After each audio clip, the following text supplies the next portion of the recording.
പ്രതികരിക്കാറുണ്ട്, ഞാൻ പ്രതികരിക്കാറുണ്ട്. എന്നിട്ട് ഇങ്ങനെ വൃത്തിയാടി സംസാരിച്ച് അങ്ങനെയൊന്നും പ്രതികരിക്കാറില്ല എന്നേ ഉള്ളൂ. എനിക്ക് എന്നെ ബാധിക്കുമ്പോഴും ഞാൻ പ്രതികരിച്ചാൽ പോരെ. ലിസ്റ്റിനായിട്ടുള്ള എന്റെ ആദ്യത്തെ അസോസിയേഷൻ കുറച്ച് വർഷങ്ങൾക്ക് ശേഷം ഞാൻ ചെയ്ത ഹൗ ഡെയർ യു എന്ന് പറയുന്ന സിനിമ നിർമ്മിച്ചത് ലിസ്റ്റിനായിരുന്നു. അപ്പൊ അതിന്റെ ഒരു പ്രത്യേക സന്തോഷം എനിക്ക് അവസരത്തിലുണ്ട്. അതിനുശേഷവും ചർച്ചകൾ ഒരുപാട് നടന്നിട്ടുണ്ട്, ഇപ്പോഴും നടന്നുകൊണ്ടിരിക്കുന്നത്. ഇനിയും അസോസിയേഷൻസ് ഉണ്ടാവട്ടെ എന്ന് ഞാൻ ആത്മാർത്ഥമായിട്ട് ആഗ്രഹിക്കുന്നു. കൂട്ടുകാരെ, വർഷങ്ങൾക്ക് ശേഷം നമ്മുടെ ദിലീപും മഞ്ജു വാര്യരും ഒരേ വേദിയിൽ ഒന്നിച്ചെത്തിയതിന്റെ വീഡിയോകളാണ് ഇപ്പോൾ സോഷ്യൽ മീഡിയയിൽ നിറയെ ചർച്ചയാകുന്നത്, അല്ലെങ്കിൽ തരംഗമാകുന്നു എന്ന് വേണം പറയാം. എന്നാൽ ഒരു വശത്തെ ഈ ഒരു ഒത്തുചേരൽ വലിയ ചർച്ചയാകുമ്പോൾ മറുവശത്താണെങ്കിലോ സംവിധായകനായിട്ടുള്ള സനൽകുമാറും അയാളുടെ പുതിയ വീഡിയോകളും മഞ്ജുവിനെ ലക്ഷ്യം വെച്ചുള്ള വിമർശനങ്ങളും ഒക്കെ തന്നെയാണ് വീണ്ടും വന്നിരിക്കുന്നത്. ഇനി എന്തിനാണ് ചിലർക്ക് മഞ്ജു വാര്യരെ കാണുമ്പോൾ ഇത്രയധികം അസൂയ, അല്ലെങ്കിൽ ഇതിനെയെല്ലാം മഞ്ജു എങ്ങനെയാണ് നേരിടുന്നതെന്നുള്ള കാര്യം നമുക്ക് നോക്കാം. ഒരു പൊതുചടങ്ങിൽ വെച്ച് ഷെയ്ക്ക് ഹാൻഡ് ചെയ്യുന്ന വീഡിയോ പുറത്തു വന്നതിന് പിന്നാലെ എല്ലാവരും ഉറ്റുനോക്കിയിരുന്നത് കാവ്യമാധവൻ ഈ വിഷയത്തോട് എങ്ങനെ പ്രതികരിക്കും എന്നറിയാനായിരുന്നു.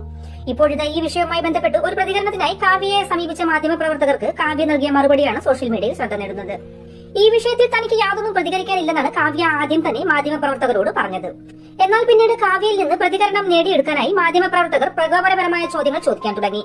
പ്രതികരിക്കാൻ ഭയമാണോ എന്നതടക്കമുള്ള ചോദ്യങ്ങൾ അവർ ചോദിച്ചതോടെയാണ് മാധ്യമപ്രവർത്തകരെ പോലും അമ്പരപ്പിച്ച മറുപടി കാവ്യയുടെ ഭാഗത്തു നിന്നും ഉണ്ടായത്. കാവ്യയുടെ വാക്കുകൾ ഇങ്ങനെ: ഞാൻ അങ്ങനെ പ്രതികരിക്കാത്ത ആളൊന്നുമല്ല ചേട്ടാ, എന്നെ ബാധിക്കുന്ന ഒരു വിഷയമാണെങ്കിൽ ഞാൻ പ്രതികരിച്ചാൽ പോരെ. ഇവിടെ ഇപ്പോൾ ദിലീപേട്ടനും മഞ്ജു ചേച്ചിയും ഒന്ന് ഷെയ്ക്ക് ഹാൻഡ് ചെയ്തെന്ന് കരുതി ആകാശം ഒന്നും ഇടിഞ്ഞു വീഴില്ലല്ലോ. അവർ മുൻ ഭാര്യയും ഭർത്താവും എന്നതിലുപരി ഒരേ മേഖലയിൽ പ്രവർത്തിക്കുന്ന 2 സഹപ്രവർത്തകർ കൂടിയാണ്. അത് നിങ്ങൾ മറക്കരുത്. അവർക്ക് അവരുടെ ജോലിയുമായി ബന്ധപ്പെട്ട പല പൊതുചടങ്ങുകളിലും പങ്കെടുക്കേണ്ടി വരും. അതൊന്നും എന്നെ ബാധിക്കുന്ന വിഷയമല്ല, കാവ്യ പറഞ്ഞു. ഇതിൽ കൂടുതലൊന്നും തനിക്ക് പറയാനില്ലെന്നും കാവ്യ വ്യക്തമാക്കി. ഇനി മേലാൽ ഇതുപോലുള്ള ചോദ്യങ്ങളുമായി തന്റെ അടുത്ത് വരരുതെന്നും ഈ വിഷയം ഇവിടെ വെച്ച് നിർത്തിക്കോളൂ എന്നും കാവ്യ പറഞ്ഞതായി റിപ്പോർട്ടുകളുണ്ട്. സംഭവം നടക്കുന്നത് കാക്കനാട് പുതുതായിട്ട് തുടങ്ങിയ മാജിക് ഫ്രെയിംസ് എന്ന് പറയുന്ന തിയേറ്ററിന്റെ ഉദ്ഘാടനത്തിനായിരുന്നു ഈ ഒരു മലയാള സിനിമയിലെ വലിയൊരു താരനിര തന്നെ ഒന്നിച്ചെത്തിയത്. അവിടെ ഒരേ നിരയിലെ സീറ്റുകളിലാണ് ദിലീപും മഞ്ജു വാര്യരും ഇരുന്നത്. എങ്കിലും ഒരു 9 സീറ്റിന്റെ അകലം 2 പേർക്കും ഇടയിലും ഉണ്ടായിരുന്നു. 2 പേരും പരസ്പരം കണ്ട മട്ടില്ല, സംസാരിച്ചതുമില്ല. പൃഥ്വിരാജും ജയസൂര്യയും ഒക്കെ 2 പേരോടും സൗഹൃദം പങ്കുവെക്കുന്നുമുണ്ടായിരുന്നു. എങ്കിലും ഇരുവരും തമ്മിൽ ഒരു അകലം പാലിക്കുന്നുണ്ടായിരുന്നു. അപ്പൊ അതിന്റെ ഇടയിലാണ് മഞ്ജു വാര്യരും ദിലീപും തമ്മിൽ കൈ കൊടുത്തു, സംസാരിച്ചു എന്നൊക്കെ രീതിയിലുള്ള വീഡിയോസും മറ്റു കാര്യങ്ങളൊക്കെ ചർച്ചയാവുന്നു. എന്തായാലും വലിയ രീതിയിൽ സോഷ്യൽ മീഡിയ ഈ ഒരു വിഷയം തന്നെ ഏറ്റെടുത്ത് കഴിഞ്ഞു എന്ന് പറയുന്നത്. കാരണം ഇപ്പോൾ നമ്മുടെ ഇൻസ്റ്റാഗ്രാം, ഫേസ്ബുക്ക് ഒക്കെ തുറന്നാൽ ഈ ഒരു വിഷയം മാത്രമേ ഉള്ളൂ. കാരണം പ്രതീക്ഷിക്കാത്തൊരു സംഭവമാണ്, അല്ലെങ്കിൽ മലയാളികൾ ആഗ്രഹിച്ചിരുന്ന ഒരു കാര്യമാണ് സംഭവിച്ചതിൽ. അപ്പൊ ഈ ഒരു സംഭവം അങ്ങനെ നടക്കുകയാണ്. അതിനിടയിലാണ് കുറച്ചധികം നാളുകളായിട്ട് മഞ്ജു വാര്യരുമായി ബന്ധപ്പെട്ട് കുറെ ആരോപണങ്ങൾ ഉന്നയിക്കുന്നത്. അതാരെന്നറിയാലോ? സംവിധായകനായിട്ടുള്ള സനൽകുമാർ ശശിധരൻ. ഞാന് ഇവരുടെ ബ്രദറിനെ വിളിച്ചു പറഞ്ഞു. അപ്പൊ അയാൾ പറഞ്ഞു, പിന്നെ ഞാൻ അന്വേഷിക്കട്ടെ സനൽ നോക്കട്ടെ എന്ന് പറഞ്ഞിട്ട് കുറച്ച് കഴിഞ്ഞിട്ട് ഒരു 10 മിനിറ്റ് കഴിഞ്ഞപ്പോൾ വിളിച്ചു പറഞ്ഞു, സനൽ അങ്ങനെയൊന്നും ഇല്ല, നിങ്ങൾ എന്തിനാണ് അവർ ഇങ്ങനെ ഇത് ചെയ്തത്, നിങ്ങളുടെ കുറെ മെസ്സേജുകളൊക്കെ ഞാൻ കണ്ടു, അതാണ് ഇതാണെന്നൊക്കെ പറഞ്ഞിട്ട് പുള്ളി ഭയങ്കര റൈസ് ചെയ്തു.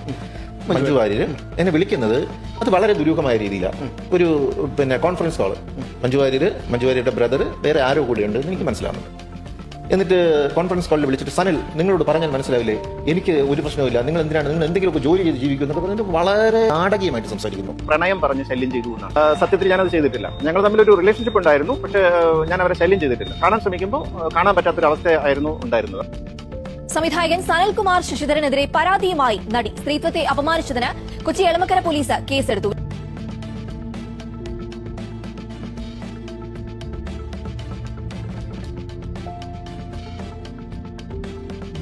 ഭീഷണിയുണ്ട്, എനിക്ക് പോലീസ് പ്രൊട്ടക്ഷൻ വേണം, എന്നെ വെറുതെ കൊല്ലാൻ അനുവദിക്കരുത്, എനിക്ക് യാതൊരു തരം മാനസിക പ്രശ്നങ്ങളും ഇല്ല എന്നുള്ളത് നിങ്ങൾ മനസ്സിലാക്കണം. അദ്ദേഹം പുതിയ വീഡിയോകളും ലൈവുകളും ഒക്കെ ആയിട്ട് വീണ്ടും വരുന്നു. ഇവിടെ പ്രണയത്തിന്റെ പേരും പറഞ്ഞ് നിരന്തരം ഇത്ര വിചിത്ര ആരോപണങ്ങൾ ഉന്നയിക്കുമ്പോഴും പണ്ട് പോലീസിലെ പരാതി നൽകി എന്നല്ലാതെ മഞ്ജു വാര്യർ പരസ്യമായിട്ട് ഒരു പ്രതികരണവും നടത്തിയിട്ടില്ല. നമ്മളിപ്പോ പറയുമ്പോൾ ഇത് ഒഴിവാക്കാമായിരുന്നു, അവർക്ക് പറയാമായിരുന്നു. നമ്മളിപ്പോ ഈ ഗ്ലിറ്ററിംഗ് കണ്ടിട്ട് ഇവര് ഭയങ്കര സൂപ്പർ സ്റ്റാർഡമാണ്, അവർക്ക് എന്തും ചെയ്യാൻ പറ്റും, അങ്ങനെയല്ല. അതിനകത്ത് ഒരുപാട് പ്രശ്നങ്ങളുണ്ട്. ഞാൻ പറഞ്ഞില്ലേ, അവരുടെ ഒരു അമ്മയും മകളും തമ്മിലുള്ള, എന്നെയും അവരെയും കാണാൻ സമ്മതിക്കുന്നില്ല എന്ന് പറയുന്നത് ശരിക്കും പറഞ്ഞു കഴിഞ്ഞാൽ നിങ്ങൾ അത് കണക്കാക്കണ്ട. ഒരു അമ്മയും മകളും തമ്മിലുള്ള റിലേഷൻഷിപ്പിൽ ഒന്ന് എടുത്ത് നോക്കൂ. അവരെ തമ്മിൽ ഇതുവരെ കാണാൻ സമ്മതിക്കാത്ത രീതിയിൽ മാറ്റി നിർത്തിയിരിക്കുന്നു എന്ന് പറഞ്ഞാൽ നിങ്ങൾ ആലോചിച്ച് നോക്കൂ. ഈ ഇടയ്ക്ക് സോഷ്യൽ മീഡിയയിൽ പോലും അവർ തമ്മിൽ കാണാൻ സമ്മതിക്കുന്നില്ല എന്ന് പറയുന്ന ആ ഒരു സിറ്റുവേഷൻ ഒന്ന് ആലോചിച്ച് നോക്കൂ. അത് വളരെ വലിയൊരു സിറ്റുവേഷൻ അല്ലേ അത്? സാറിന്റെ പേര് എന്താണ്? അർജുനെ വേറൊരാൾ പിടിച്ച് തടവിൽ വെച്ചിരിക്കുകയാണ്. എനിക്കത് അറിയാം, ഞാനത് കണ്ടു. അർജുൻ പക്ഷെ മിണ്ടുന്നില്ല.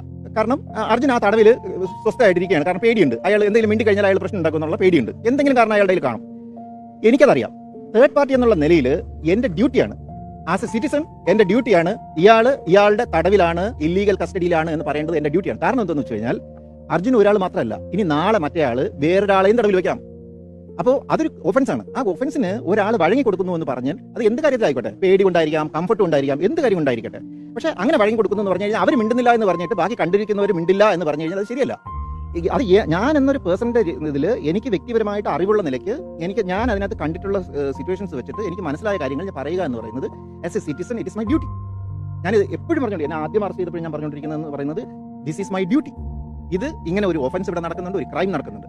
ശരി, ആ ക്രൈം നടക്കുന്നത് ഞാൻ എൻ്റെ ഒരു തോന്നലാണെന്നുള്ളതാണ് മുഴുവനുള്ള ആരോപണം, ആക്ഷേപം എന്ന് വെച്ച് കഴിഞ്ഞാൽ സോഷ്യൽ മീഡിയയിൽ നിങ്ങൾ നോക്കിക്കഴിഞ്ഞാൽ ഞാൻ എന്ത് പോസ്റ്റ് കഴിഞ്ഞാൽ അതിനകത്ത് ഒരു 10-50 കമന്റ് ഇയാൾക്ക് വട്ടാണ്, ഇയാൾക്ക് ഭ്രാന്താണ്, ഇയാൾ ഇങ്ങനെ പറഞ്ഞുകൊണ്ടിരിക്കുന്നു എന്ന് പറയുന്നു. ഇത് പറയേണ്ട കാര്യമില്ല. വളരെ സിമ്പിൾ ആയിട്ട് തന്നെ ഞാൻ പറയുന്ന കക്ഷികളിൽ ആരെങ്കിലും ഒരാൾ വന്നിട്ട് ഇങ്ങനെ ഒരു സംഭവമില്ല എന്ന് പറഞ്ഞു കഴിഞ്ഞാൽ തീർന്നില്ല എന്റെ കാര്യം. എന്തായാലും ഇവിടെ സനൽകുമാർ പറയുന്നതിൽ സത്യമുണ്ടോ എന്ന് മഞ്ജു വ്യക്തമാക്കണമെന്നും ചില സംവിധായകരടക്കം വിമർശിക്കുന്നുണ്ടെങ്കിലും ഈ ഒരു വിഷയത്തിൽ ഇപ്പോൾ മൗനം പാലിക്കുക തന്നെയാണ് മഞ്ജു ചെയ്യുന്നത്.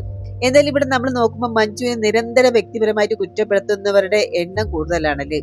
കാരണം മഞ്ജു ഇറങ്ങിപ്പോയതും അല്ലെങ്കിൽ ദിലീപും കാവ്യയും തമ്മിലുള്ള വിവാഹം കഴിഞ്ഞതും, കാവ്യയും ദിലീപിനെ സ്നേഹിക്കുന്ന ഒരുപാട് പേരുണ്ട്, എന്നാൽ മഞ്ജുവിനെ മാത്രം സ്നേഹിക്കുന്ന ഒരുപാട് പേരുണ്ട്. അപ്പൊ രണ്ട് ചേരികളായിട്ടാണ് ഇത് തിരിഞ്ഞിരിക്കുന്നത്. കാരണം മെയിൻലി മഞ്ജുവിനോട് എതിരെ ഉണ്ടാവാനുള്ള മെയിൻ കാരണം എന്ന് വെച്ചാൽ മകൾ മീനാക്ഷി അച്ഛനോടൊപ്പം നിന്നു എന്നുള്ള ഒരു കാരണം കൊണ്ട് മാത്രമാണ്. അതിന് തക്കതായിട്ടുള്ള മറുപടി മഞ്ജു അന്ന് നൽകിയിട്ടുമുണ്ടായിരുന്നു. കാരണം മകൾക്ക് അച്ഛനെയാണ് ഇഷ്ടം, ആ ഇഷ്ടം താൻ മാനിക്കുന്നു എന്ന് പറഞ്ഞ് സ്വമേധയെ ഇറങ്ങി വന്നതാണ് മഞ്ജു വാര്യർ. ഏതായാലും മഞ്ജുവിനെ നിരന്തരം ഇങ്ങനെ വ്യക്തിപരമായിട്ട് കുറ്റപ്പെടുത്തുന്നവർക്കും വേണ്ടിയിട്ടും ഈ ഒരു വിവാദങ്ങൾക്ക് മറുപടിയായിട്ട് സോഷ്യൽ മീഡിയയിൽ വന്ന ഒരു വൈറൽ പോസ്റ്റ് ഇപ്പോൾ വലിയ ശ്രദ്ധ നേടുന്നുണ്ട്. റഫീല നിസാർ എന്ന് പറയുന്ന പ്രൊഫൈലിൽ നിന്ന് ഒരു കുറിപ്പിലാണ് ഈ കാര്യം പറഞ്ഞത്. അതായത് മഞ്ജുവിന്റെ വായിൽ നിന്ന് എന്തെങ്കിലും വീണ് അത് കിട്ടിയിട്ട് റിയാക്ഷൻ വീഡിയോ ഇടാൻ കാത്തിരിക്കുന്നവർ ആ വെള്ളം അങ്ങ് വാങ്ങി വെച്ചേക്കുക എന്നാണ്. ഒരു കണക്കിന് അവർ പറഞ്ഞ സത്യമാണല്ലേ. എത്ര വർഷം സിനിമയിൽ നിന്ന് മാറി നിന്നു, എന്നിട്ട് തിരിച്ചു വന്നപ്പോൾ ആ ഒരു സ്റ്റാർ വാല്യൂവിന് ഒരു കുറവും വന്നിട്ടില്ല. മഞ്ജുവിന്റെ ആ ഒരു ആത്മവിശ്വാസവും അതുപോലെ ഡ്രസ്സിംഗ് സ്റ്റൈല്, അവരുടെ ചിരി, അവർക്ക് കിട്ടുന്ന ആ ബ്രാൻഡ് പരസ്യങ്ങളും ഉദ്ഘാടനങ്ങളും ഇതൊക്കെ തന്നെയാണ് ചിലരെ അസ്വസ്ഥരാക്കുന്നതും. എന്തായാലും വിവാഹമോചനത്തിന് ശേഷം മാധ്യമങ്ങളും പാപ്പരാസികളും എത്രയോ തവണ ചോദ്യങ്ങളുമായിട്ട് ചോദിച്ചവരുടെ പുറകെ പോയതാണ്. എപ്പോഴെങ്കിലും മുൻ ഭർത്താവിനെ കുറിച്ചോ അല്ലെങ്കിൽ സ്വന്തം മകളെ കുറിച്ചോ ഒരു വാക്ക് പോലും മഞ്ജു മോശമായി പറഞ്ഞിട്ടുണ്ടോ? ഇല്ല. മഞ്ജുവിനെ സ്നേഹിക്കുന്ന ലക്ഷക്കണക്കിന് പ്രേക്ഷകർ മനസ്സിൽ കൊണ്ടു നടക്കുന്ന ഒരു ചോദ്യമുണ്ട്: എന്തിനാണ് മഞ്ജുവും ദിലീപും പിരിഞ്ഞത് എന്നത്. ആ ചോദ്യത്തിന് ഒരു ഉത്തരം നൽകാൻ മനസ്സ് പാകപ്പെട്ടിട്ടുണ്ട്? ഇല്ല, അത് പറയാനും കേൾക്കാനും ഒക്കെ വേദനിക്കുന്ന ഉത്തരമാണെങ്കിൽ അത് പറയാതിരിക്കുന്നത് തന്നെയാണ് നല്ലത്. അങ്ങനെ ഇരുന്നുണ്ട്. അത് തികച്ചും ഏറ്റവും വ്യക്തിപരവും ഞാൻ ഏറ്റവും ബഹുമാനിക്കുന്നതുമാണ് ആ ഒരു സ്വകാര്യത എന്നുള്ളത്, രണ്ടുപേരുടെയും, എന്റെ മാത്രമല്ല അദ്ദേഹത്തിന്റെയും. അപ്പോൾ അതുകൊണ്ട് അതിനെ മാനിച്ചുകൊണ്ട് ഞാൻ അതിന് ഉത്തരം പറയും. സ്വന്തം മകൾ ഉപേക്ഷിച്ചവൾ എന്ന് പലരും ആക്ഷേപിക്കുമ്പോഴും അത് തിരുത്താൻ പോലും അവർ പോയിട്ടില്ല എന്നുള്ളതാണ് സത്യം.